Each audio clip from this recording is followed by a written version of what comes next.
Hello my fellow artisans, welcome back to the Artisan Electrics channel. Today we're fitting one of these, actually 3 of these. These are the Nest Protect smoke alarms, and they are actually a combined smoke and CO2 alarm. They're very, very clever, and they talk to you and they do all sorts of wonderful things that no normal smoke alarm can do. So we've got existing smoke alarms here in this building. We're just going to be replacing the old with the new. I have my beautiful assistant Corey with me today. And so above his head you will see some wires hanging out of the ceiling, and basically those wires, where's the old smoke alarm? Oh, in the bin. It's in the bin, okay. Those wires are where the old CO2 alarm used to be. In here we actually had a heat alarm up here and a CO2 alarm up there, but because these cleverly do everything, we only need one. So we are going to put the new Nest alarm up here. We're going to take this one out completely. We're going to put a maintenance-free junction box in there, a Wago box, up into the ceiling, get rid of it. This whole kitchen is being renovated, so it's going to be ripped out and chopped and changed, so we can cut a few holes in the ceiling and it doesn't matter, which is nice. For this one, what we need to do is get this connector. This is the connector that they supply with it. It's only got a live and neutral connection. There's no hardwired interlink, unlike the previous versions which had a hardwired interlink. So we've got to basically find a way to make the old wiring safe and connect this to it. And then this simply has a little plug on the end which plugs into the back to power up the Nest smoke alarm. So it just needs permanent live and neutral, no interlink. Thank you, Siri. So what we're doing up here, I had the idea of maybe putting a maintenance-free junction box in the ceiling. Corey had an even better idea, which is why don't we chop into the ceiling what we call a plasterboard box or a fast fix box, like this. We're going to cut that into the ceiling, use that as the junction box, and then this will just simply screw on over the top of it, and the screw holes in the back of this mounting plate should line up with the screw holes in the back of the box. So we should be able to just use this, mount it up, and then click the new alarm in. And that means that we can put maintenance-free connectors on the existing wiring. It's all safe and accessible for future if needed, but it means that everything's kind of neat and hidden away too. So we'll watch as Corey does this, and then we'll get the alarm up. Off the chest, lovely.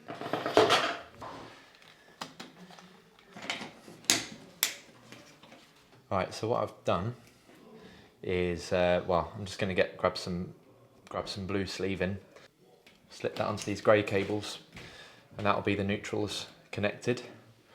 I've just linked out the interlink cables because we're not using them. The earth's just whacked into a connector block, so we'll just leave plenty of slack, bend those nicely into the back of the box.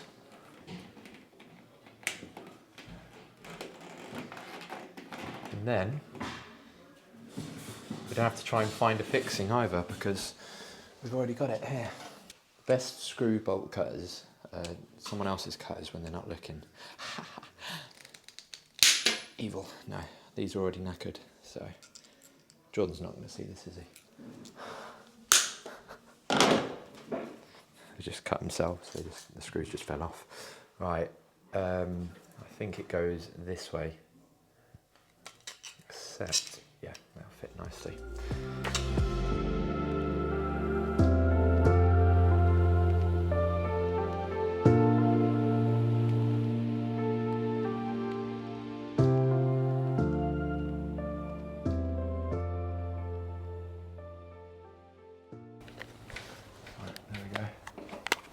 Nice.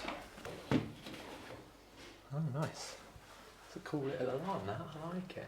You're supposed to use a special type of Wago box which has the right slot size for these.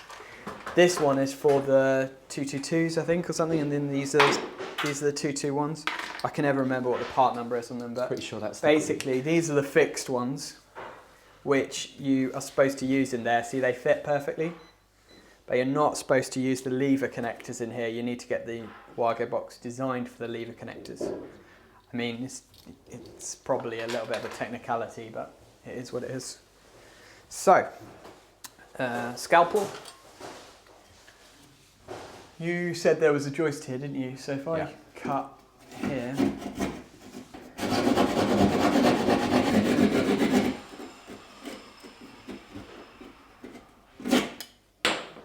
Right.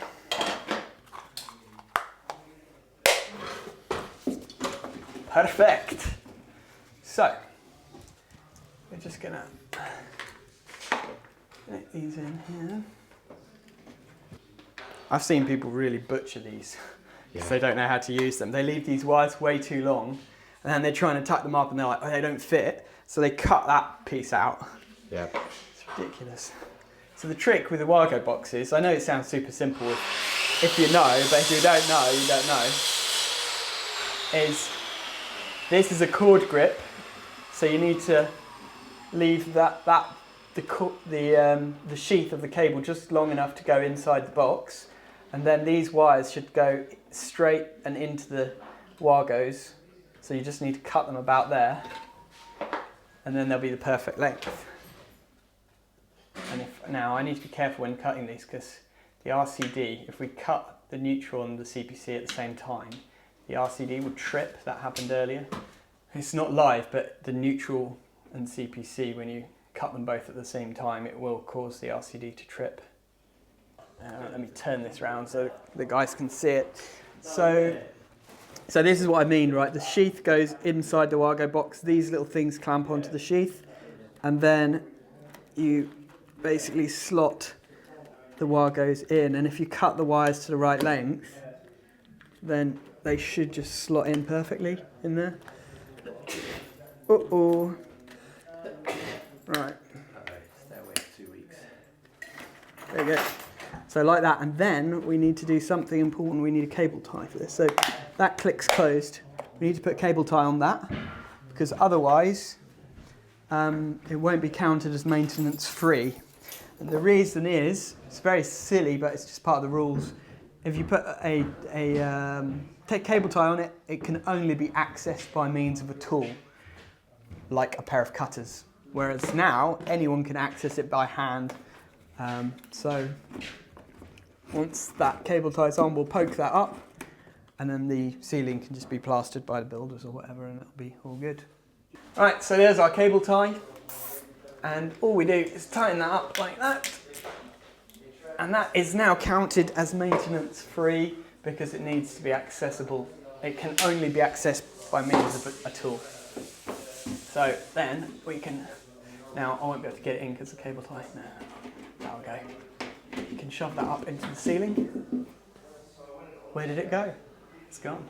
Gone forever until in 20 years' time somebody comes to rewire the house and they find this horrific junction box. I can't believe the kind of things they used to use 20 years ago.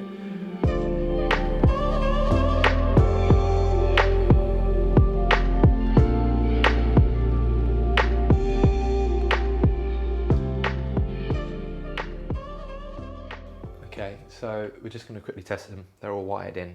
Just push the button. Ready. Press to test. This is only a test. So it'll count the down. alarm will sound. The alarm is loud.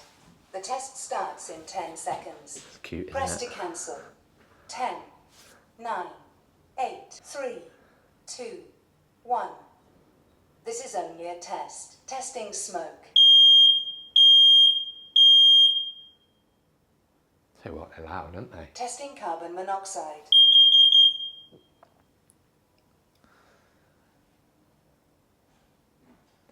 There we go.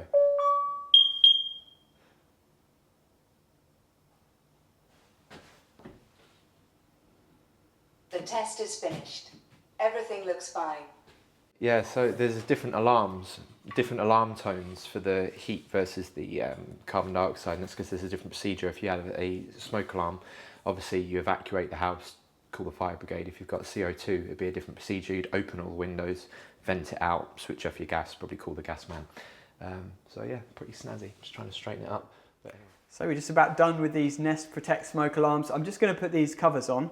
So don't throw these away when you get them. If you've got any decorating or dust going on, it's really important that you protect the Nest to protect, because if you get dust in the sensors and stuff, it can kind of ruin it. So this is a house where construction is still happening. We're just going to put these covers on like that. Press to test. Yeah, we're not going to test them again, but that will just stop the dust from getting in them. And then as soon as the house is finished and ready, the customer can just take the covers off. Hope you enjoyed that little Nest Protect video. Hope that it's been of interest and benefit to you. If it has, don't forget to share it out with someone else who might enjoy it. Thanks for watching and have a great day.